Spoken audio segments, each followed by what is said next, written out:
আসসালামু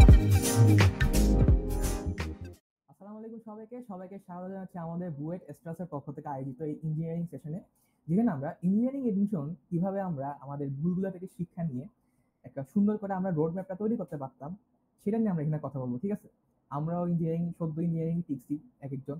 তো আমাদের অনেকগুলো ভুল ছিল, আমাদের অনেকগুলো এক্সপিরিয়েন্স ছিল, আমরা সেগুলো এখানে শেয়ার করার ট্রাই করবো।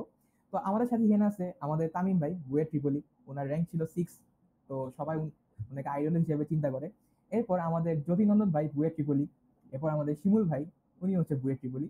আর আমি হচ্ছে এখানে বুয়েট সিএসসি তে, আমাকে অনেকেই চিনো, সালমান ফারিসি। সো আমরা এখানে প্রথমত 3টা সাবজেক্ট নিয়ে কথা বলবো, এবং কিভাবে একটা এক্সাম স্ট্র্যাটেজি সাজাবো সেটা নিয়ে কথা বলবো, আমাদের এক্সামগুলো নিয়ে কথা বলবো, এবং লাস্ট একটা সারপ্রাইজ আছে তোমাদের জন্য। ঠিক আছে, তো প্রথম আমি ফিজিক্স নিয়ে একটু কথা বলি। তো ফিজিক্স নিয়ে যখন আমরা কথা বলতে চাই, আমরা বাঙালিদের একটা সমস্যা আছে, ফিজিক্স শুনলেই আমরা কনসেপ্টের জাহাজ হয়ে যাই। একজন এত কনসেপ্ট জানি যে কনসেপ্টটা কোথায় অ্যাপ্লাই করতে হবে সেটা জানি না। তো আমাদের কাজ হবে যতটুকু লাগে ততটুকু কনসেপ্ট জেনে একটা ম্যাথকে প্রপারলি এক্সিকিউট করে পরীক্ষা হলে করে দিয়ে আসে। ঠিক আছে, এখন এই ম্যাথগুলো আমরা কোথেকে পাবো? আমাদের আমির হোসেন স্যারের বই আছে, বোর্ড বই, যেগুলো আমরা কখনো ধরি না। আমির হোসেন স্যারের 2টা পত্রের 2টা বইয়ের পিছনে ম্যাথগুলা, আমাদের যে বোর্ড কোশ্চেন গুলো আছে সেগুলা, এবং সাথে আমাদের যে কোশ্চেন ব্যাংক, এই তিনটা করলে ফিজিক্সে একবারে 13টা থেকে 13টা কোশ্চেন আনসার করা যাবে। আমাদের সময় মানে 24-25 সেশনে যে বইয়ের কোশ্চেনটা হয়েছিল, ফিজিক্সে যে 13টা আসছিল হুবহু বইয়ের ম্যাথগুলো আসছিল, কোনো এক্সট্রা টাইপ নেই, জাস্ট একটা একটু হালকা কঠিন আসছিল। এটা তাহামরি কোনো কিছু বলা যায় না। তো ওইটা যেটা আমি স্কিপও করি, তাহলে আমার কাছে আরো 12টা ম্যাথ আছে, 13টার মধ্যে 12টা ম্যাথ হুবহু আমি করতে পারতাম, যেগুলো করতে 3 মিনিটও সময় লাগে না, 2 মিনিটের হলে যথেষ্ট। সো আমরা যদি আমাদের কোশ্চেন ব্যাংকটা ভালো করে পড়তাম, আমরা যদি আমাদের মেইন বইটা ভালো করে পড়তাম, আমরা যদি আমাদের যতটুকু কনসেপ্ট লাগে জাস্ট ততটুকু বুঝে আমরা যদি অ্যাপ্লাই করা শিখতে পারতাম, তাহলে কিন্তু আমাদের ফিজিক্স নিয়ে কোনো টেনশন থাকতেছে না। হ্যাঁ, এখন অনেক আছে যে ভাই আমরা আইআইটি করবো, জেই করবো, হ্যাঁ, এগুলো করার কোনো দরকার নেই। পরীক্ষাতে এগুলো থেকে আসবে কয়টা কোশ্চেন? 40টা থেকে 5-6টা আসবে। এগুলো যদি আমি স্কিল করে আসি, আমার কোনো সমস্যা নেই। ঠিক আছে, সো আইআইটি জেই করতে গিয়ে আমরা যদি আমাদের মেইন বইগুলা ফলো না করি, ওগুলা থেকে কোশ্চেন দিলে আমরা ওগুলো পারবো না। কারণ মাথার মধ্যে অনেক কঠিন কঠিন জিনিস ঘুরতে থাকে, এই কঠিন কঠিন জিনিসগুলো ঘুরতে ঘুরতে ঘুরতে ঘুরতে আমরা সহজ জিনিস পারি না। আমাদের মেইন বই উদাহরণ থেকে ম্যাথ দিয়ে দেয়, আমরা সেই ম্যাথই করতে পারি না। হ্যাঁ, কারণ মাথার মধ্যে এত কনসেপ্টের জাহাজ হয়ে আছে আমরা সবাই, যে ইজি ম্যাথ দিলে ওটা আমরা অনেকভাবে করার ট্রাই করি, এন্ড আলটিমেটলি পরীক্ষা হলে আমরা পারি না। ঠিক আছে, তো ফিজিক্স নিয়ে এর থেকে বেশি বলার কিছু নেই, আমরা জাস্ট কোশ্চেন ব্যাংকটা ফলো করবো, ওখানে যতটুকু কনসেপ্ট দেওয়া আছে সেটা দেখবো, বইয়ের ম্যাথগুলো ফলো করবো, এর বাইরে আর কোনো কি মানে আমাদের প্র্যাকটিস করার কোনো দরকার নেই। পারলে যদি আমাদের কাছে এক্সট্রা টাইম থাকে, তখন আমরা আমাদের যে কোচিং সেন্টার থেকে যে বই এবং প্র্যাকটিস শিটগুলো দেওয়া হয় আমরা ওগুলা দেখতে পারি, এটা অপশনাল, কিন্তু আমাদের মেইন ফোকাসে থাকতে হবে আমাদের মেইন বই এবং কোশ্চেন ব্যাংকে। ঠিক আছে, তো এরপর আমরা আমাদের কেমিস্ট্রি নিয়ে যদি কথা বলতে হয়, আমরা আমাদের জয় ভাইয়ের কাছে চলে যাই। জয় ভাই হচ্ছে কেমিস্ট্রি এক্সপার্ট, তো তিনি কেমিস্ট্রি নিয়ে বলবেন এখন। ঠিক আছে, জয় ভাই শুরু করেন। আসসালামু আলাইকুম। সালমান একটু আগে আমার পরিচয় করায় দিল। আমি হচ্ছে জ্যোতিনন্দন পাল। তো আমি তোমাদের মেইনলি কেমিস্ট্রি সেকেন্ড পেপার ক্লাসটা নিব, আর এক্সট্রা ফিজিক্স আর ম্যাথেরও হালকা পাতলা কিছু হয়তো চ্যাপ্টার নিব। তো কেমিস্ট্রি সম্পর্কে যেহেতু বলা হয়েছে, আমি নিজের একটা এক্সপিরিয়েন্স শেয়ার করতে চাই কেমিস্ট্রি সম্পর্কে। সেটা হচ্ছে আমি 9-10-এ নিজেকে মনে করতাম আমি কেমিস্ট্রিতে অনেক উইক। ঠিক আছে? পরে 11-এ আসার পরেও দেখলাম যে কেমিস্ট্রি অন্যান্য 2 চ্যাপ্টারের থেকে, ম্যাথ ফিজিক্সের থেকে কেমিস্ট্রি আমার বেশি খারাপ হইতেছে। তারপরে আমি কি করলাম, কেমিস্ট্রিতে বেশি টাইম দেওয়া স্টার্ট করছি। তো কেমিস্ট্রি যখন আমি পড়া শুরু করছি, তো ফাইনালি অ্যাডমিশনে গিয়ে বুয়েট অ্যাডমিশন টেস্টে আমি দেখলাম যে আমি ম্যাথ থেকে অনেক কম অ্যান্সার করছি তুলনামূলক ফিজিক্স থেকেও মোটামুটি ভালো অ্যান্সার করছি, বাট কেমিস্ট্রি থেকে আমি সবগুলো অ্যান্সার করে আসতে পারছি। এটার একমাত্র কারণ ছিল কেমিস্ট্রি আমি পড়ছি। বুঝছো? তো কেমিস্ট্রি হচ্ছে এমন একটা সাবজেক্ট যেটাতে তুমি যদি একটু টাইম দাও, একটু যদি পড়ো, তাহলেই তোমার হচ্ছে সবকিছু ঠিক হয়ে যাবে। বুঝছো? যে উইক থাকো সে স্ট্রং হয়ে যাবা, যে আগে থেকে স্ট্রং ছিলা সে স্ট্রঙ্গার হবা। বোঝা গেছে? এখন কিভাবে পড়বো আমরা, তাই না? এইচএসসি টাইমে তোমরা অনেকেই বেসিক ক্লিয়ার করে আসছো, অনেকে বেসিক ক্লিয়ার করো নাই। তো যারা বেসিক ক্লিয়ার করে আসছো তারা আমি বলবো অ্যাডমিশন টাইমে এসে একটা রেসের 50% আগায় গেছো তোমরা। সেটা শুধু কেমিস্ট্রি না, সব সাবজেক্টের ক্ষেত্রেই। এখন যারা 50% পিছায় আছো, যারা বেসিক ক্লিয়ার করে আসো নাই, তাদেরকে আর অ্যাডমিশন টাইমে কিছু করার নাই? অবশ্যই করার আছে। তো তোমাদের এখন কাজ হবে বেসিকের পিছনে অনেক বেশি টাইম না দেওয়া। তোমরা জাস্ট বেসিকের হালকা একটু সারফেস লেভেলে যাবা, জাস্ট বুঝবা জিনিসটা কি, অ্যাপ্লিকেশনটা জানবা, এটা হচ্ছে মেইন। সালমান এই কথাটা বলে গেলে অ্যাপ্লিকেশনটা আমাদের জানতে হবে। ঠিক আছে? যারা আগে থেকে বেসিক পড়ে আসছো তারা যদি অ্যাপ্লিকেশনটা না জানো, তাদেরও কাজ হবে না। আবার যারা একটু অ্যাডভান্স লেভেলে আছো তাদেরও অ্যাপ্লিকেশন না জানলে কাজ হবে না। আর যারা পিছায় আছো তাদের এখন কাজ হবে শুধুমাত্র অ্যাপ্লিকেশনটা ফোকাস করা। অ্যাডমিশন টাইমে কেমিস্ট্রি কীভাবে পড়বো? তোমাদের নর্মালি কেমিস্ট্রিতে অ্যাডমিশনে, ইঞ্জিনিয়ারিং অ্যাডমিশনে স্পেশালি সব চ্যাপ্টার থেকেই ম্যাথমেটিক্যাল কোশ্চেনগুলো বেশি আসে। প্রিলিতে এমসিকিউ টাইপ যেগুলা তোমাদের নলেজ বেসড যেগুলো কোশ্চেন ওগুলাও আসে। এগুলোর জন্য এসএসসি টাইমে যেভাবে পড়ছো, যা পড়ছো সেটাই এনাফ আমি মনে করি। তো তোমাদের এখন রিটেন পার্টে যে ম্যাথমেটিক্যাল কোশ্চেনগুলো আছে সেগুলো ভালো করে অ্যান্সার করতে হবে। সেই জন্য ম্যাথ বেশি বেশি প্র্যাকটিস করবা। ঠিক আছে? যত বেশি প্র্যাকটিস করা যায়। জাস্ট ফর্মুলাগুলো রিভিশন দাও, ম্যাথ প্র্যাকটিস করো। আর স্পেশালি অর্গানিক কেমিস্ট্রি নিয়ে আমি কিছু বলতে চাই। অন্য চ্যাপ্টারের ক্ষেত্রে তুমি যদি ম্যাথ প্র্যাকটিস করতে চাও তাহলেই এনাফ। বাট অর্গানিক কেমিস্ট্রিতে তুমি যদি রিয়াকশনগুলো না জানো তাইলে কিন্তু শুধুমাত্র প্র্যাকটিস করতে পারবা না। তুমি প্র্যাকটিস করতে যায় দেখবা যে কোনোটাই সলভ করতে পারতেছো না। সো অর্গানিক কেমিস্ট্রিতে তোমার আগে অবশ্যই রিয়াকশনগুলো সবগুলো জানতে হবে। সবগুলোর উপর ভালো একটা দক্ষতা থাকতে হবে। কই থেকে কী রিয়াকশন করলে কী হয়, তারপরে তুমি প্র্যাকটিস করবা। ঠিক আছে? আর অন্যান্য চ্যাপ্টার, অন্যান্য সাবজেক্টের মতোই জাস্ট প্র্যাকটিস। তো কেমিস্ট্রি নিয়ে আপাতত এইটুকুই বলতে চাই। এরপরে যেটা বলবো সেটা হচ্ছে লাস্টে সারপ্রাইজ যখন সালমান দিবে তখনই বুঝতে পারবা। Thank you. আচ্ছা, সো আমি আরেকটা জিনিস ছোট অ্যাড করি, যেটা জয় এখন বলছে অর্গানিক নিয়ে। মনে রাখবো অর্গানিক ইজ জাস্ট চ্যাপ্টার, ঠিক আছে? অর্গানিক আহামরি এমন কিছু না যেটা না পারলে বইয়ের চান্স হবে না, এটা না পারলে কোথাও চান্স হবে না। ওখান থেকে দুটা কোশ্চেন আসবে ভাই, দুটা কোশ্চেন যদি পারো আলহামদুলিল্লাহ, না পারলে কোনো সমস্যা নেই, ঠিক আছে? সো তুমি অর্গানিকের ক্ষেত্রে যেগুলো আগে মেইনলি আসে, তোমার যদি অর্গানিক কঠিন লেগে থাকে, তো তাই যেগুলো মেইনলি পরীক্ষায় আসে বেশিরভাগ, তুমি কোশ্চেনটা খুললেই দেখবা যে অ্যারোমেটিক থেকে বেশি আসে। তো ওই পার্টটা ভালো করে পড়ো। তোমার কোশ্চেন কমন, মানে কোশ্চেন তুমি আনসার করার যে, মানে তোমার একটা চান্স থাকবে, এটা তোমার বেড়ে যাবে, ঠিক আছে? তুমি আনসার করতে পারবা, তোমার কমন আসবে আসবে টপিকটা, ঠিক আছে? তো তুমি একবার ডিপে যাওয়ার কোনো দরকার নেই অর্গানিক নিয়ে। তো এতটুকু বলার ছিল, তুমি জাস্ট সার্ফেস লেভেলে, তোমার যদি কঠিন লেগে থাকে সার্ফেস লেভেলে তোমার যেগুলা মেইনলি আসে জাস্ট এগুলো দেখো, তাহলেই চলবে। এরপর টাইম থাকলে তুমি ডিপে যাও। হ্যাঁ, কিন্তু আগে তোমাকে তোমার ভিত্তিটা ক্লিয়ার করে রাখতে হবে যে যেটা আসবে এটা আমি আগে লিখবো, ঠিক আছে? তো এখন ম্যাথ নিয়ে বলবো আমাদের শিমুল ভাই। শিমুল ভাই, যদি একটু বলতে ম্যাথ নিয়ে। আসসালামু আলাইকুম। আমার পরিচয় সালমান ভাইয়া তোমাদের অলরেডি দিয়েছে, তাও আমি বলি, আমার নাম মোহাম্মদ মেহেদী হাসান শিমু। আমি বুয়েট ট্রিপলিতে বর্তমানে আছি। তো আমি তোমাদের যে ম্যাথ নিয়ে যে আমার জার্নিটা সেটা বলতেছি। যে ম্যাথ হচ্ছে গিয়া সবাই সবসময় কঠিন ভাবে, কিন্তু আমি এটাকে আমার মানে একজন গুরুই ধরবো। তো ওর নামটা বললাম না। তো উনি আমাকে এভাবে চিন্তা করানো শিখাইছে যে ম্যাথকে তুমি হোয়াই এবং হাউ, এই দুটো কোয়েশ্চেন করলে তোমার ম্যাথ প্রায় অর্ধেক সলভ হয়ে যায়। যে কেন এবং কিভাবে হচ্ছে এটা। তো যেমন তোমার যখনই যে কোনো কোয়েশ্চেন আসবে, তুমি সেটা কেন এবং কিভাবে যদি করতে পারো, ম্যাথটা তোমার কি চাইছে এবং সেটাকে তুমি কিভাবে তুমি সেটা সেই পর্যন্ত যেতে পারবা, সেটা যদি চাও জানতে পারো, তাহলেই তুমি এটা ইজিলি অবশ্যই করতে পারবা। তো কেন নিয়ে আমি বলতে চাই, তোমার ধরো একটা কোশ্চেন আসলো যে এটা বের করো। তো এটা তোমার কেন আসতেছে সেটা নিয়ে তুমি একটা ইকুয়েশন পাবা, বা ইকুয়েশন তোমার দিয়ে রাখবে। এবং ইকুয়েশন কিন্তু কথা বলে।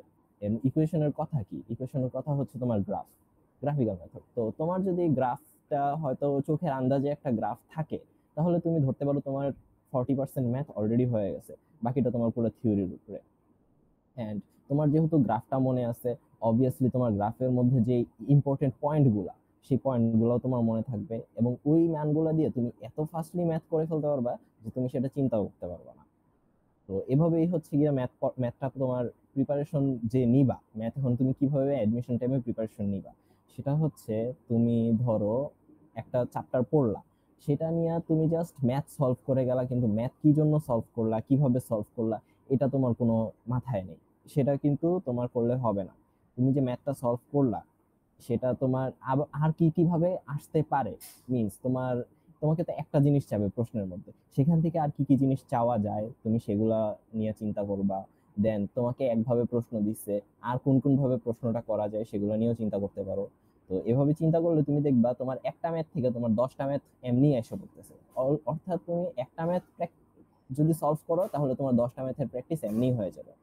এন্ড কেতাউদ্দিন বা অন্যান্য যে মেইন বই আছে, এগুলা থেকে ম্যাথের উদাহরণগুলা এবং অনুশীলনীগুলা অবভিয়াসলি করবা। অনেকে ম্যাথ নিয়ে আইআইটি, জেই এগুলার কোশ্চেন সলভ করতে যাই, কিন্তু এগুলো তোমরা করতে যাও না।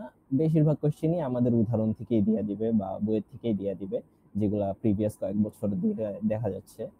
এন্ড স্টুডেন্টদের সবচেয়ে ভয়ের বিষয় হচ্ছে গিয়ে ইন্টিগ্রেশন। ইন্টিগ্রেশন নিয়ে আমি একটু কথা বলি, ইন্টিগ্রেশন কিভাবে সলভ করতে হয় সেটা নিয়ে। তো আমাদের বইয়ের মধ্যে কিছু বেসিক ইন্টিগ্রেশনের সূত্র দেওয়া আছে। তো এই বেসিক সূত্রগুলো যদি কেউ ভালো করে জানে, ইন্টিগ্রেশন তোমার জন্য সলভ করা একদম ইজি। কেন? কারণ তোমার যে কোয়েশ্চেন গুলা থাকবে, সেই কোয়েশ্চেন গুলোর মধ্যে দেখা যায় সেগুলোকে তুমি সেই বেসিক সূত্রগুলোর মধ্যে ভাঙে আনতে পারো, এবং সেগুলো যোগ হিসাবে ভাঙে আসে। যোগ হিসেবে, গুণ হিসেবে না। তো গুণ হিসেবে ভাঙে না, যোগ হিসেবে আসে, মানে সবগুলোকে তুমি আলাদা আলাদা ভাবে আবার ইন্টিগ্রেশন করতে পারবা। যেমন কি tan⁸8x বা sin⁸8x। sin⁸8x নিয়ে কথা বলি।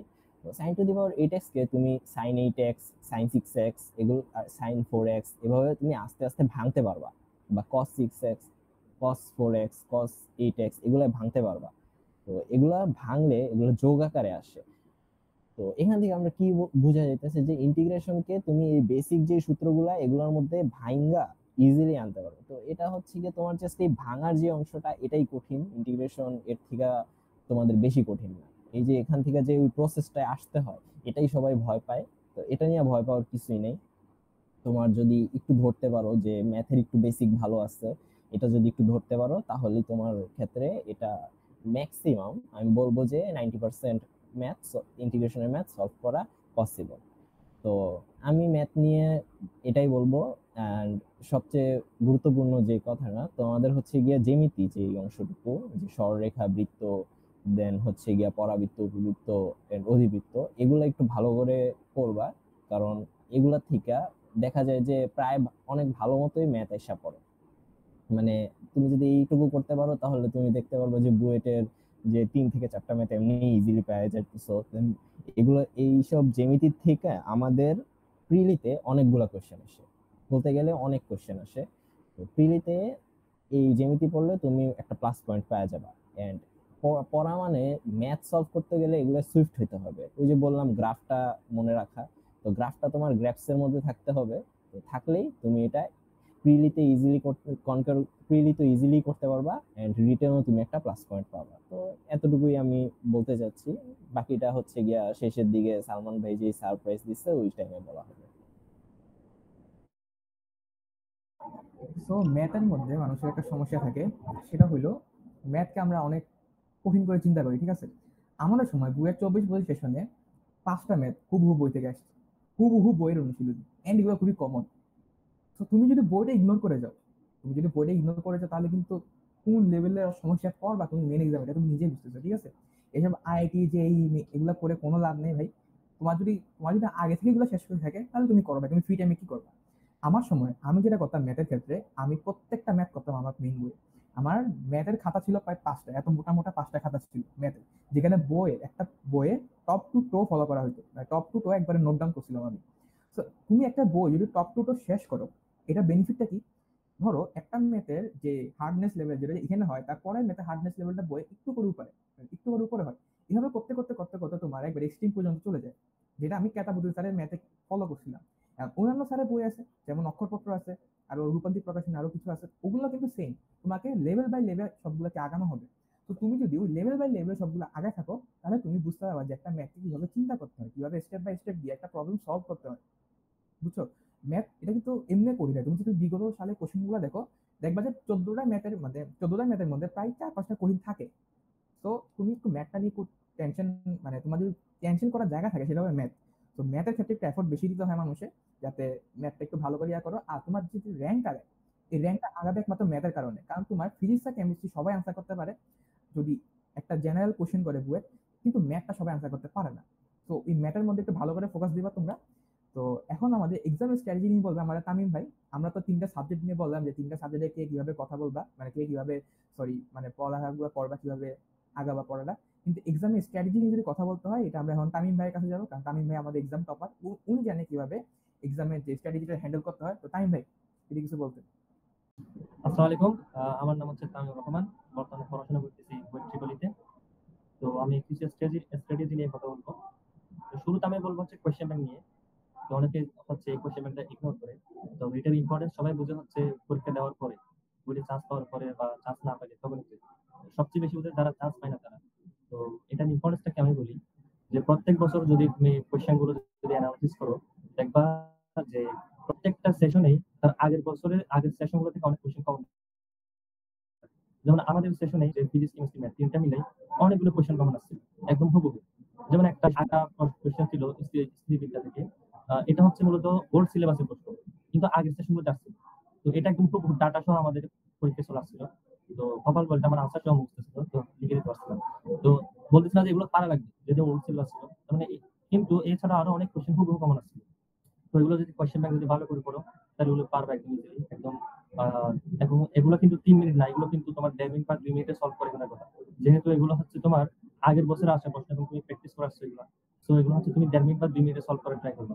এক্ষেত্রে তোমার টাইমও সেভ হচ্ছে এবং তোমার তুমি একটা কনফিডেন্সও পাচ্ছ যে এই কোশ্চেন আমি আগেই করাচ্ছি, তো এটা আমার ভুল হওয়ার সম্ভাবনা অনেক কম, প্রায় 0% এরকম করবে। কোয়েশ্চেন ব্যাংক নিয়ে এটা ছিল। আর আমি ফিজিক্স কেমিস্ট্রি ম্যাথ নিয়ে আলাদা আলাদা কিছু স্ট্র্যাটেজি বলি একসাথে রিটেনের জন্য এবং প্রিলির জন্য। দেখো, আমি প্রথমে ফিজিক্স নিয়ে কথা বলি। সালমান এটা খুব ভালো করে বলছে শুরুতে যে ইসাক স্যারের বই লাস্টে যে ম্যাথগুলো থাকে এগুলো অনেকে ইগনোর করে। ইভেন আমি একাডেমিক এগুলো ইগনোর করছিলাম, এগুলো আমি ইম্পর্টেন্স বুঝতে হচ্ছে উইকলির সময়। উইকলির একটা অনেকগুলো প্রশ্ন হচ্ছে ইসাক স্যারের বইয়ের যে পিছনের অনুশীলনী থেকে চলে আসছে এগুলো, এবং এই বইটাও অনেক আসছে এখান থেকে প্রশ্ন আর কি হুবহু। তো এগুলো কইরো, এগুলো অনেকে গুরুত্ব দেয় না, আমি বলবো গুরুত্ব দেওয়ার জন্য। আর হচ্ছে তোমার ফিজিক্সে তো কোনো থিওরিটিক্যাল প্রশ্ন আসে না, সবগুলো ম্যাথমেটিক্স, সেগুলো করতে পারো। আর হচ্ছে আমি বলবো যে প্রত্যেকটা সাবজেক্টে কনসেপ্ট বুকটা করার জন্য। তো অনেকের হয়তো এটা কঠিন লাগতে পারে, এতটা কঠিন না। তুমি যেগুলো অতিরিক্ত কঠিন লাগে এগুলো স্কিপ করবা, আর যেগুলো তোমার আয়ত্তের মধ্যে আছে এগুলো প্র্যাকটিস করো। কারণ এগুলো হচ্ছে কি অনেকগুলো মিক্স প্রশ্ন, যে অনেকগুলো কনসেপ্টকে একসাথে মিক্স করে প্রশ্নগুলো করা হয়। তো এগুলো প্র্যাকটিস করতে পারো, তোমার বুয়েটের এক্সাম ভালো হবে। আর বুয়েটে তো একদম সলিড কোনো কনসেপ্ট থেকে প্রশ্ন আসে না, এগুলো মিক্স করে প্রশ্ন আসে। দেখো যে প্রশ্নগুলো অনেকগুলো ধাপে ধাপে থাকে। এই জন্য বইটা কিন্তু ভালোই পার্সিয়াল মার্ক দেওয়া হয়। তুমি দেখবা একটা কোশ্চেনে জাস্ট একটা আনসার চাই না, তো অনেকগুলো স্টেপ বাই স্টেপ আগাইতে হয়। তো তুমি যদি কয়েকটা স্টেপ যদি পারো, হ্যাঁ, তাহলে কিন্তু অনেকগুলো ভালো মার্কস পাইতে পারো পার্সিয়াল। তো এই জন্য এগুলো অনেকগুলো কনসেপ্ট একসাথে মিক্স করে প্রশ্নগুলো করা হয়। তো ওই জন্য হচ্ছে এগুলো করতে পারে কনসেপ্ট না। আর ম্যাথে বলবো আমি কিছু শর্টকাট করার জন্য, শর্টকাট এবং হচ্ছে ক্যালকুলেটর হ্যাক্স এগুলো জানা লাগবে। ক্যালকুলেটর হ্যাক্স হচ্ছে তোমার ইউটিউবে অ্যাভেলেবল আছে, যেমন কাজে আকুল ভাইয়ের একটা আছে প্লেলিস্ট, আর অনেকের আছে, করতে পারো। তারপর হচ্ছে তোমার শর্টকাট জানা লাগবে কিছু। এই শর্টকাটটা খুব ইম্পর্টেন্ট। যেমন দেখো, তুমি যদি ক্যালকুলেটর করতে চাও তবে ক্যালকুলেটর চাপাচাপি করা আছে, তাই না? আর তুমি যদি কিছু শর্টকাট একদম জানা থাকে তোমার, তাহলে জাস্ট দেখে বলা যায়, যে কোশ্চেনটা দেখে বলা যায়। তো ওই জন্য শর্টকাট মনে রাখবে। যেমন ধরো যে ওই যে আছে না, যে একটা গোলককে স্থিতিবিদ্যায় একটা গোলক একটা দেয়াল আকার একটা সুতা দিয়ে, তাহলে ওই ক্ষেত্রে হচ্ছে তোমার উলম্ব প্রতিক্রিয়া, ওই দেওয়ালের প্রতিক্রিয়া কত বা সুতার টান কত, ওই টাইপের একটা হচ্ছে তোমার প্রমাণ টাইপের ম্যাথ কেতাব স্যার বলেছে। প্রায় সবার বই আছে। তো তুমি যদি ওইটা জানো, শর্টকাটটা যদি তোমার মনে থাকে বলতে পারো। এবং হচ্ছে বলতে পারো যে শর্টকাটটা অনেকগুলো আছে এবং কোনটা কোনটা বলবো। এটার জন্য আমি বলি যে কোয়েশ্চেন ব্যাংকে যে ম্যাথগুলো বেশিবার আসে, তুমি ওই টাইপের ম্যাথগুলোর যে শর্টকাট গুলো এগুলো করে রাখো, ঠিক আছে? যতটুকু পারো তোমার আয়ত্তের মধ্যে যতটুকু থাকে শর্টকাট গুলো বেরো। আর হচ্ছে ক্যালকুলেটর হ্যাক্স আছে এগুলা। আর তুমি যদি কোয়েশ্চেন ব্যাংক অ্যানালিসিস করো, দেখবা যে বিগত 4-5 বছর ধরে ম্যাথটা একটু বেশি টাফ করে। কেমিস্ট্রি আর ফিজিক্স মোটামুটি থাকে, বাট ম্যাথটা একটু বেশি করে। এই জন্য আমি বলবো যে ম্যাথটা একটু বেশি দেওয়ার জন্য। এই হবে, হইতে পারে তোমাদের সময় ম্যাথ ইজি হয়ে গেছে, ঠিক আছে, হইতে পারে, কিন্তু তুমি কোডিংটা ভেবেই পড়ো, ঠিক আছে? আর হচ্ছে কেমিস্ট্রিতে সবাই শুধু ম্যাথ করতে চায়, কিন্তু আনলাকিলি যে আগে বেশি ম্যাথ আসতো, এখন আমাদের সময় হচ্ছে দেখা যাচ্ছে রিসেন্টলি থিওরিটা একটু বেশি আসে। তো থিওরি একটু ভালো করে পড়ো। জানি থিওরি বলতে অনেকে বেশি খারাপ লাগে, কিন্তু কিছু করার নাই, চান্স তো পাইতে হবে। তো থিওরি গুলো পড়ো, বিশেষ করে অর্গানিক কেমিস্ট্রিতে পুরাই থিওরি। তারপর হচ্ছে তোমার এই গুণগত রসায়ন, তারপর হচ্ছে তোমার পর্যাপ্ত ধর্ম, সবগুলো থিওরি গুলো একটু করে রাখো। আর ম্যাথ বেশি আসে হচ্ছে তোমার জ্ঞান থেকে, এই যে তড়িৎ রসায়ন, তারপর হচ্ছে গুণগত রসায়ন, হ্যাঁ, এগুলো থেকে হচ্ছে, তারপর পরিবেশ রসায়ন, এগুলো থেকে ম্যাথ বেশি আসে। আর ম্যাথ গুলো তেমন পেঁচায় না, একদম ইজি লেভেলের প্রশ্ন থাকে, জাস্ট একটু ওই যে বললাম স্টেপ একটু বেশি থাকে, এগুলো করতে পারো। আর হচ্ছে আমি কেমিস্ট্রিতে একটা কথা বলবো, সেটা হচ্ছে বিভিন্ন বিক্রিয়া আছে। বিক্রিয়া হচ্ছে দুই টাইপের, এখানে কিছু অর্গানিক বিক্রিয়া আর ইনঅর্গানিক বিক্রিয়া। তো দুইটাই করতে হবে। ইনঅর্গানিক বিক্রিয়া কোনগুলো, যেগুলো হচ্ছে তোমার ওই যে পর্যাপ্ত ধর্ম চ্যাপ্টার যেটা আছে, ওইখানে হচ্ছে কিছু ইনঅর্গানিক রিঅ্যাকশন থাকে, যদিও তেমন পরীক্ষায় তেমন আসে না, আগে বেশি আসতো, এখন তেমন একটু কম আসে, বলা যায় না, তোমাদের সময় চলে আসতে পারে, তুমি করে রেখো। আর এগুলো তুমি একটা খাতা তৈরি রাখো, যে আলাদা আলাদা খাতা, ইনঅর্গানিক কেমিস্ট্রি কেমিস্ট্রির জন্য বা ইনঅর্গানিক রিয়েকশন গুলোর জন্য আলাদা একটা খাতা তৈরি করে রাখবো, আর অর্গানিক রিয়েকশনের জন্য আলাদা করে একটা খাতা তৈরি করে রাখবো, যাতে পরীক্ষার আগে চোখ বলা যেতে পারে, আবার বই কে খুলে দেখবে। আচ্ছা, এগুলো একটু তৈরি করে রাখতে পারো। আর কিছু সংকেত আসে, এগুলো সব আগে বেশি আসতো, এখনো আসে না তেমন, তবু তৈরি করে রাখতে পারো, যে কিছু সংকেতের গুরুত্বপূর্ণ সংকেতে একটা নোটখাত তৈরি করে রাখতে পারো, এইটাই। আর আমি বললাম এক্সাম স্ট্র্যাটেজি নিয়ে যদি বলি, মানে পরীক্ষার হলে যেটা করবা, ওইটার জন্য আগে পরীক্ষার আগে রাতে কি করবে সেটা বলি। সবচেয়ে ভালো কিছু না পড়লে একদম পরীক্ষার আগে না পড়তে পারো, তোমরা চাইলে যদি পড়ো তাহলে হচ্ছে একদম কি পয়েন্ট গুলো করবা, যেমন এই যে নোটটাতে তৈরি করবা, ইনঅর্গানিক রিয়েকশনের জন্য যে খাতাটা তৈরি করছো এটা রিভাইজ দিবা, অর্গানিক কেমিস্ট্রির রিয়েকশন গুলো রিভাইজ দিবা, তারপর হচ্ছে সূত্রগুলো রিভাইজ দিবা, ফিজিক্স বা ম্যাথের বা শর্টকাট যেগুলো ছিল একটু রিভাইজ দিবা, এটা করতে পারো। আর হচ্ছে তোমার পরীক্ষার দিন তোমার যেটা ম্যাক্সিমাম যেটা করে হচ্ছে তোমার যেটা স্ট্রংগেস্ট পার্ট যেটা থাকে বা যেটা বেশি যাতে বেশি সে একটু স্ট্রং ওই জোনটা দিয়ে সে আগে শুরু করতে চায়। এখন তুমি ধরো কেমিস্ট্রিটা অনেক বেশি স্ট্রং, তুমি কপাল খারাপ হলো যে তোমার পরীক্ষার কেমিস্ট্রি সবচেয়ে টাফ হচ্ছে, তাহলে তুমি কি জোর করে কেমিস্ট্রি দিয়ে শুরু করবা? এটা না করে বল, কারণ যদি এটা সবচেয়ে বেশি টাফ হচ্ছে তুমি মেনে নাও যে তুমি এটাতে সবচেয়ে বেশি স্ট্রং হলো, কিন্তু সবচেয়ে টাফ আছে, আর একটা দিয়ে শুরু করবা, ওটা হচ্ছে লাস্টে শুরু করবা বা সেকেন্ড অ্যাটেম্পটে শুরু করবা, এভাবে শুরু করতে পারো। আর হচ্ছে তোমার যেটা বলবো যে অনেকগুলো রাউন্ড দেওয়ার চেষ্টা করবো, একবারে সবগুলো প্রশ্ন সলভ করে ফেলবো এরকম না, 2-3টা রাউন্ড দেওয়ার চেষ্টা করবো। আমি নিজে 3বার রাউন্ড দিছিলাম, 3বার রাউন্ড দিয়ে সব প্রায় মোটামুটি সব ক্লাস করে ট্রাই করছিলাম আর কি, অনেকগুলো রাউন্ড দিব। আর অনেকে একটা বেসিক কোশ্চেন থাকে যে কয়টা আনসার করা লাগবে, কয়টা আনসার করলে এটা খুবই রাবিশ কোশ্চেন, এটা ঠিক না যে তুমি যতগুলো পারো সবগুলো আনসার করবে টাইমের মধ্যে। এবং প্রশ্ন হতে পারে এটা যে কয়টা আনসার করলে আমি সেফ, মানে কয়টা একদম অ্যাপ্রোপ্রিয়েট হলে আমি সেফ, বলতে পারো যে 24-25টা, যদি কানভার্স করি যে আমি অনেক ফ্রেন্ড থেকে শুনলাম আমাদের বেশি যে 24-25টার মধ্যে একদম কারেক্ট হবে শিওর, তার বলছে সে চান্স পেয়েছে। মানে সত্য, তুমি সবার থেকে জিজ্ঞেস করো বইটা, সবাই এটাই বলবে 24-25 বা 22, অনেকে 22টা করে হয়, আমাদের সঙ্গে একটু মনে হয় হাতে আসছে কোয়েশ্চেন। তো এটা হলে তুমি মোটামুটি সেফ মনে করতে পারো। আর এর চেয়ে যত বেশি আনসার করবো তোমারই ভালো, ঠিক আছে? কোথায় নাম্বার কাটা যায় তুমি জানোই না, এই জন্য সবচেয়ে মানে ট্রাই করবো সবচেয়ে বেশি আনসার করো, 40টা আনসার করতে ট্রাই করবো যদি পারো, ঠিক আছে? এমন না যে তুমি যে 35টা পারো, মানে সবগুলো পারতেছো কিন্তু 35টা আনসার করতে চলে আসবে, এরকম তা না, যতগুলো পারো সবগুলো আনসার করবে, যার মধ্যে যতগুলো হয় এটুকু বলা ছিল আমার। আচ্ছা, তো এবার আমি কিছু কথা বলি, সেটা হইলো তামিম ভাই এসে টপার, ঠিক আছে? সো ওনার এক্সাম স্ট্র্যাটেজিটা আসলে একবার টপ লেভেলেরই হবে। এখন আমরা যারা জেনারেল স্টুডেন্ট আছি, যারা আমার মতো নর্মাল স্টুডেন্ট, তারা তো এটা ফলো করতে নাও পারো। হ্যাঁ, আমাদের ফ্যাসিনেশন জায়গা যে আমরা ভাই টপারদের স্ট্র্যাটেজি ফলো করবো, আমরাও টপ করবো, ঠিক আছে? কিন্তু দিন শেষে তোমার স্ট্র্যাটেজি তোমার কাছে, তুমি নিজের মতো করে তোমার জিনিসগুলো গুছাবা, ঠিক আছে? এখন তামিম যেটা বললো যে কয়টা আনসার করতে হবে, ঠিক আছে? তো আমাদের ক্ষেত্রে যেটা দেখা যায় বুয়েট এডমিশন টেস্টে তুমি যদি 40টার মধ্যে অ্যাটলিস্ট 20টা আনসার করতে পারো, ঠিক মতো আনসার করতে পারো, তাহলে তুমি একটা সিট পাবাই, এটা শিওর থাকো। যদি একবারে সবগুলা কারেক্ট হয় তাহলে কি একটা সিট তুমি পাবা, এটা নিয়ে কোনো সন্দেহ নেই। এখন আসো যে আমরা কয়টা করে আনসার করছিলাম, ঠিক আছে? যেমন তামিমের কথা যদি বলি, তামিম আর আমরা কিন্তু সেম ব্রাঞ্চে ছিলাম, তো আমাদের যোগাযোগ থাকতো। তো তামিম মেবি প্রায় 40টা টাচ করছিল, ও 39টা ফুল করছিল আর একটা টাচ করছিল। আর আমার ক্ষেত্রে আমি 38টা আনসার করছিলাম আর 2টা কি হাফ করে আসছিলাম। এমন কথা হলো ভাই আপনার র্যাঙ্ক কত? ঠিক আছে, আর 38টা যে আনসার করছিলাম, আমার মানে আমি শিওর ছিলাম যে আমার 30টার মতো হবে, 30-এর আশেপাশে কিছু একটা হবে। তো সেই হিসাবে আমার র্যাঙ্কটা আসছে তোমার 103। তো তুমি বুঝতেছো যে তুমি 40টার মধ্যে যদি 28টার উপরে 28টার কাছাকাছি যদি তুমি সলভ করতে পারো কারেক্টলি, তাহলে তোমার কিন্তু 200-র মধ্যে র্যাঙ্কটা চলে আসতেছে। 200-র মধ্যে র্যাঙ্ক আসা মানে তুমি তোমার ড্রিম সাবজেক্টে পড়তে পারো বা যে কোনো ভালো সাবজেক্টে পড়তে পারো, তোমার যা ইচ্ছা তা। তো এখন 200-র মধ্যে যে আসতেছে 28টা থেকে, তাহলে তুমি বলো আমার ফিজিক্স আর কেমিস্ট্রি থেকে কয়টা করতে হচ্ছে আনসার? 26টা। 26টা ফিজিক্স আর কেমিস্ট্রি থেকে চলে যাচ্ছে, তাহলে ম্যাথ থেকে আমি আর 5টা আনসার করলাম, আমার ভুল রাখ 3টা, সমস্যা না, আমার 28টা হয়ে যাচ্ছে। সো তোমাকে মেইনলি 2টা সাবজেক্টের মধ্যে খুবই ভালো দক্ষতা অর্জন করতে হবে, ঠিক আছে? 2টা সাবজেক্টের মধ্যে। আর একটার মধ্যে এনি হাউ সার্ভাইভাল স্কিলটা রাখতে হবে, যে ভাই যত কঠিন কোয়েশ্চেন হোক আমাকে 50% আনসার করতে হবে ওই সাবজেক্টের মধ্যে। তাহলে দেখবা তুমি একটা ভালো লেভেলের র্যাঙ্ক আনতে পারবা। এখানে আমি র্যাঙ্ক আনার জন্য কথা বলতেছি। র্যাঙ্ক আনার জন্য আরেকটা ইম্পর্টেন্ট ফ্যাক্টর হচ্ছে তোমাকে স্কিপ করা শিখতে হবে। তুমি যদি স্কিপই করতে না জানো, তুমি যদি নাই জানো যে তোমাকে কি আনসার করতে হবে আর কি আনসার করা উচিত না তোমার, তাহলে ভাই এডমিশন তোমার জন্য না। এডমিশন জানি যে তোমাকে শিখতে হবে, যে তোমার ক্যাপাবিলিটি কতটুকু, তুমি কতটুকু আগাইতে পারবা, তুমি কতটুকু লোড নিতে পারবা, তুমি কতটুকু বুঝতে পারবা। ওটার উপর ডিপেন্ড করে তোমাকে স্ট্র্যাটেজি সাজাতে হবে। ওটাকে ডিপেন্ড করে তুমি কোশ্চেনগুলো আনসার করবা। তুমি সহজ কোশ্চেনগুলো সবার আগে আনসার করবা, দেন যেগুলো একটু মিডল টাইপ আছে, যেগুলো একটু মিডিয়াম লেভেলের, ওগুলো এরপর তুমি হার্ডগুলো অ্যাটেম্প করো, কোনো সমস্যা নেই। তুমি যদি ধরে কঠিনগুলো করতে যাও, যে আমার ইগোতে লাগছে, আমি সারা বছর এত পড়ালেখা করছি, আমার কঠিন কোশ্চেনটা সলভ করতে হবে, তুমি 10 মিনিট লাগা সলভ করলা কঠিন কোশ্চেনটা, ভালো হলো তুমি মিলালা কঠিন কোশ্চেনটা। 10 মিনিটে তুমি একটা কোশ্চেন সলভ করলে তুমি 10 নাম্বার পাইলা, কিন্তু তোমার বন্ধু 10 মিনিটে 4টা কোশ্চেন সলভ করছে, সে 40 নাম্বার পাবে। তো কে আগে থাকবে মেনলি? তোমাকে এখানে মার্কস ক্যারি করতে হবে, তোমাকে এখানে স্কিল শো করতে হবে না যে ভাই আমি বেশি পারি, আমাকে জাস্ট মার্কস গুলো লাগবে।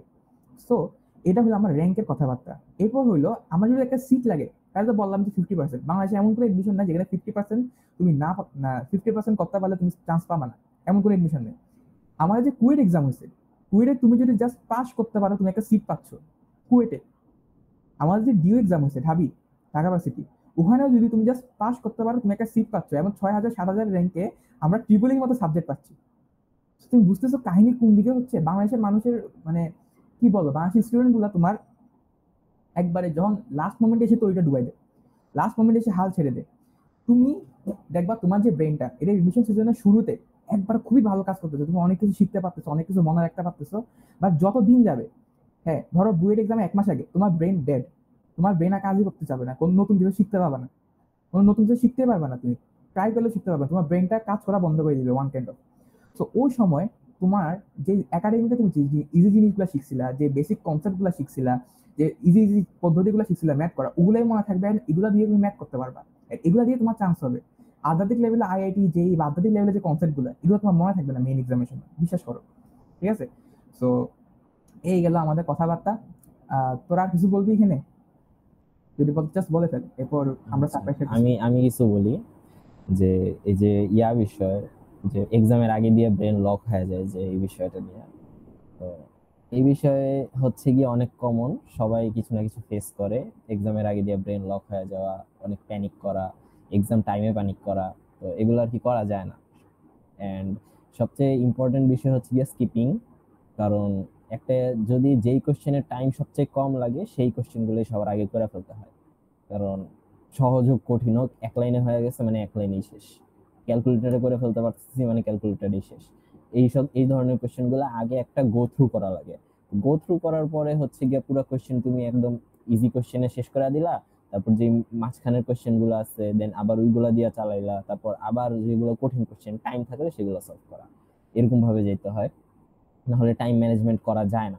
অ্যাডমিশন বলতে গেলে অনেক ইজি, আবার অনেক কঠিনও। কঠিন কেন? কারণ টাইম অনেক ড্যামেজ করে, মানে টাইমটা যে কতটা ড্যামেজিং অ্যাডমিশন টাইমে, একদম টাইম দেয় না বলতে গেলে কোনো ম্যাথের জন্য, এজন্য এটা অনেক সুন্দর করে ম্যানেজ করা লাগে। অ্যান্ড সেকেন্ডলি হচ্ছে গিয়া এক্সামের ফ্যাটিক চলে আসে। এই যে এতদিন ধরে পড়তেছো, ডেইলি এক্সাম দিতেছো, এটার যে ফ্যাটিকটা আসবে, এই ফ্যাটিকটা যে এটা মারাত্মক ফ্যাটিক, এন্ড মেন্টাল অনেক প্রেসার পড়ে এটার উপরে। তো এটাকে যারা ওভারকাম করতে পারে তারাই আলটিমেটলি চান্স পায়। অনেক আমি এমন দেখছি যে আমি যাদের সাথে কোচিং করছিলাম, যে তুঘর ব্যাচের ধর উদ্ভাসের তুঘর ব্যাচ নিয়েও তো অনেক হাইপ চলে, ওভার রেটেড হাইপ চলে। তো এই হাইপের আমাদের থেকেও ভালো ভালো ছেলে পেলে যাদের দেখছি আমি, তারা হচ্ছে গিয়া জাস্ট এই ফ্যাটিকটা সামলে ওভারকাম করতে পারে নাই, ফ্যাটিকটা ওভারকাম করতে পারে নাই, তারা ছেড়ে গেছে। জাস্ট এই অংশটুকু। তো তোমরা এখন হচ্ছে গিয়ে শুরুর দিক, মাত্র 3টা উইক গেছে, কিন্তু দেখবা যে যখন তোমাদের 11 12 এরকম উইক এসে পড়বে, দেন মডেল টেস্ট শুরু হবে, তখন দেখবা যে তোমাদের আস্তে আস্তে ধাপ করে সবকিছু কমে যাইতেছে। মানে এখন দেখতেছো যে 10,000 ছেলে, 20,000 ছেলে এরকম দেখতেছো, কিন্তু দেখবা যে হঠাৎ করে, যে দেখবা একটা সময় ধরো 10th উইক যাওয়ার পরে প্রায় 5,000 জন পরীক্ষা দিতে আসবেই না, ছেড়ে দিচ্ছে, তারা ইঞ্জিনিয়ারিং ছেড়ে দিবে। দেন মডেল টেস্ট শুরু হয়েছে, মডেল টেস্ট দেওয়ার পরে আরো 5,000 ছেড়ে দিবে। দেন একটা এক্সাম হয়েছে, ওই এক্সাম দেওয়ার পরে আরো 5,000 ছেড়ে দিবে। তো আলটিমেটলি শেষ পর্যন্ত থাকবে 7-8 হাজার পোলাপান, মানে 7 থেকে 8 হাজার ম্যাক্সিমাম। তো এই 7-8 হাজার মানুষকে তোমার যে টপকাইতে হবে, এটা বলবো না যে একদমই ইজি, কিন্তু ট্রাই করলে অনেক ইজি, ট্রাই করলে অনেক ইজি। তো এতটুকুই বলবো। ট্রাই কেমনে করতে হবে এটা তো মানুষের নিজেদের ব্যাপার, কিন্তু তাও এটা নিয়ে হচ্ছে গিয়ে আমাদের গাইডলাইন্স আছে, অলরেডি দেওয়া হয়েছে, আশা করি তোমরা বুঝতে পারবা। এতটুকু। সো আমাদের ভিডিও লাস্ট পর্যায়ে চলে আসছে, যেখানে আমরা একটা তোমাদের জন্য একটা স্পেশাল সারপ্রাইজ রাখতেছি। সেটা হচ্ছে একটা কম্প্যাক্ট ইঞ্জিনিয়ারিং কোর্স রাখতেছি আমরা, যেখানে আমরা 45টা প্ল্যান্ট রেকর্ডেড ক্লাস দিব তোমাদেরকে টেলিগ্রাম চ্যানেলের মাধ্যমে। কারণ আমরা গরিব মানুষ, আমাদের কোনো ওয়েবসাইট নেই, স্বাভাবিক। তো আমরা কোনো ওয়েবসাইট বানাইনি, আমরা টেলিগ্রাম চ্যানেলে তোমাদেরকে ক্লাস দিয়ে দেবো। তোমরা যেখানে ইচ্ছে সেখানে বসে ক্লাসগুলো করবা। 45টা রেকর্ডেড ক্লাস, খুবই কম সময়, 2 থেকে 3 ঘন্টা। যেগুলো বড় বড় চ্যাপ্টার, যেমন ধরো ইন্টিগ্রেশন, ডিফারেন্সিয়েশন, নিউটনিয়ান বলবিদ্যা, ওগুলো একটু বেশি ক্লাস গেছে, যেমন 4 ঘন্টা গেছে। তো 4 থেকে 5 ঘন্টা জাস্ট একটা ক্লাস গেছে, ওইরকম। তো 4 থেকে 5 ঘন্টার মধ্যে আমরা ওই বড় বড় চ্যাপ্টারগুলো কভার করছি, আর যে ছোট চ্যাপ্টারগুলো ওগুলো 1.5 থেকে 2 ঘন্টার মধ্যে আমরা কভার করে ফেলছি। সো তুমি জাস্ট ওগুলা করবা, ওগুলা করে তুমি কোশ্চেন ব্যাংকটা প্র্যাকটিস করবা, তোমার মেইন বুকটা প্র্যাকটিস করবা। তাহলে তোমার একটা চান্স নিশ্চিত হওয়ার, মানে একটা চান্স পাওয়ার প্রবাবিলিটি বেড়ে যাবে। আমরা কেউ এখানে চান্স তোমাকে নিশ্চিত করে দিতে পারবো না, এটা কেউই পারবে না ইনফ্যাক্ট। হ্যাঁ, আমরা তোমাকে যা দিতে পারি, আমরা তোমাকে কন্টেন্ট দিছি, আমরা 24 ঘন্টা তোমাদেরকে মনিটরিং করতে পারবো। ঠিক আছে, আমাদের একটা মেসেঞ্জার, মানে একটা চ্যাট গ্রুপ খোলা হয়েছে টেলিগ্রামে। এখানে তোমাদের যত সমস্যা আছে তোমরা দিবা, আমরা একটা পার্টিকুলার টাইম এগুলো চেক করবো, সকালবেলা অথবা বিকালবেলা। হ্যাঁ, যে কোনো 2 সময় আমরা চেক করবো। আমরা 4 জন আছি, কোনো সমস্যা নেই। সো ধরো 2 জন সকালবেলা চেক করলো, আর 2 জন কি বিকালবেলা চেক করলো, তোমাদের কোশ্চেনগুলো সলভ করে দিবে। এবং প্রতি যে উইকলি আছে, মানে প্রতি উইক শেষে তোমাদের কোথায় কোথায় প্রবলেম হচ্ছে, কোনটা বুঝতে অসুবিধা হচ্ছে, কোথায় কি ধরনের স্ট্র্যাটেজি দরকার, সেগুলো কি আমরা মানে ডিসকাস করবো। এখন তুমি বলো ভাই আমাদের থেকে এখানে স্ট্র্যাটেজি নিবেন, ঠিক আছে, আমাদের এখানে সবাই ভালো ভালো একটা ব্যাকগ্রাউন্ড আছে, আমরা সবাই বুয়েট স্টুডেন্ট। এটা বাদও আমাদের সবাই, মানে যদি এক্সট্রা কারিকুলার কথাবার্তা বলি, যেমন জয় ছিল ক্যাডেটেড, ওর ভালো কো কারিকুলার অ্যাক্টিভিটিস আছে ওখানে। শিমুল, তামিম, ওদেরও ভালো ভালো আছে, আমরাও অলিম্পিয়াড করে আসছি। তো আমাদের একটা স্ট্র্যাটেজিক্যাল একটা গেম প্ল্যান ভালোই হয়, ঠিক আছে। তো আমরা মনে করি যে আমরা ভালো একটা গাইডলাইন দিতে পারবো তোমাদেরকে। সেই হিসেবে আমরা হোয়াটসঅ্যাপ গ্রুপ একটা খুলছিলাম কয়েকদিন আগে, প্রায় 3 সপ্তাহ হচ্ছে মনে হয়। তো এই 3 সপ্তাহের মধ্যে আমাদের ওখানে 160 জন আছে। 60 জনকে আমরা 3 সপ্তাহ ধরে মনিটরিং করছি, এন্ড তাদের প্রত্যেকটা প্রবলেম আমরা সলভ করছি। যেগুলো ওদের সলভ করতে পারা উচিত সেগুলো আমরা বলে দিছি কিভাবে করা উচিত, করে দিই নাই। আর যেগুলো একটু কঠিন লেভেলের সেগুলো আমরা নিজেরা সলভ করে দিছি। এরপর ওদের কিভাবে কি পড়তে হবে সেগুলো বলে দিছি। তো এই ধরনের মনিটরিংটাই এখন আমরা পেইড বেচে শিফট করবো, ঠিক আছে। পেইড বেচের মধ্যে আমরা এই ধরনের মনিটরিংটা করবো, আমাদের প্রপার গাইডলাইন গুলো ওখানে হবে। সো এই গাইডলাইনটার জন্য হইলো তোমাদের এই কোর্সটা কিনা উচিত, ঠিক আছে। কারণ সবাই তোমাকে কন্টেন্ট দিবে, কিন্তু দিন শেষে প্রয়োজনের সময় তোমাকে যে কেউ দিশা দেখাবে, তোমাকে যে পাথটা কেউ দেখাই দিবে, সেটার জন্য কিন্তু সবাই থাকে না। And আমরা টিল দ্য এন্ড এই মনিটরিংটা চালু রাখবো যতক্ষণ না তোমার এডমিশন সিজনটা শেষ হয়। এন্ড এডমিশন সিজন শেষ হওয়া মানে শুধু বুয়েট এক্সাম শেষ এটা না, একবারে লাস্ট এডমিশন পাবলিক এক্সাম যেগুলোই আছে তোমার, ওগুলো শেষ হওয়া পর্যন্ত তোমাকে আমরা মনিটরিংটা করার ট্রাই করবো। সো আমাদের কোর্সে লঞ্চ হয়ে গেছে, আমাদের বুয়েট স্টার্স গ্রুপে অলরেডি পোস্ট দেওয়া হয়ে গেছে। সো পোস্টার দেওয়া হয়ে গেছে, তোমরা ওখানে গুগল ফর্মটা দেখবা, ওখানে আমাদের প্রত্যেকের ফ্রি ক্লাসগুলো দেওয়া আছে, যেগুলো আমরা নিছি আমাদের পেড বেচে। ওগুলো আমাদের ডেমোগুলো দেওয়া হয়, ডেমোগুলো চেক করবা, আমরা লেকচার স্লাইড দিয়ে দিব। তো আমি যেভাবে ক্লাসগুলো নিছি, আমি সবার আগে কনসেপ্টগুলো ক্লিয়ার করছি, এরপর যতগুলো ম্যাথ দেখানোর দেখাইছি, ঠিক একইভাবে প্রত্যেকজন নিজের মধ্যে করে ক্লাসগুলো নিছে। আশা করি ক্লাসগুলো উপকৃত হবে। তো তোমরা ডেমোগুলো চেক করে আমাদের কোর্সটা নিতে পারো। তো আমাদের কোর্সের যে ইনিশিয়াল প্রাইস সেটা হচ্ছে 1500 টাকা, তবে আমরা প্রথম 150 জনের জন্য এটা 1200 টাকা রাখতেছি। আর এখানে একটা স্পেশাল কুপন আছে, যেটা হচ্ছে তোমার ফ্রেন্ডস ফলোয়ারের জন্য, মানে তুমি তোমার ফ্রেন্ডকে রেফার করলে তুমি নিজে 10% ডিসকাউন্ট পাবা। এন্ড এটা আমাদেরকে বলে দিতে হবে, ঠিক আছে। আমাদেরকে বলে দিতে হবে যে ভাই আমি অমুক থেকে রেফার করছি, এন্ড আমরা ওকে দিয়ে দিব। ও কিন্তু বলতে হবে যে ভাই আমি একজনকে রেফার করছি, ঠিক আছে। এটা দিলে কি আমরা 10% ডিসকাউন্ট দিয়ে দিব। তো এই ছিল আমাদের সারপ্রাইজটা, আশা করি তোমাদের ভালো লাগবে। আর আমরা তো ওই হোয়াটসঅ্যাপ গ্রুপে ফ্রি গাইডলাইন দিতেছি, যতটুকু সময় সম্ভব হয় আমরা দিব। আর আমাদের পেইড বেচে আমরা এটা কি কন্টিনিউয়াস দিতে থাকবো, ঠিক আছে। তো তোরা কেউ কিছু বলবি?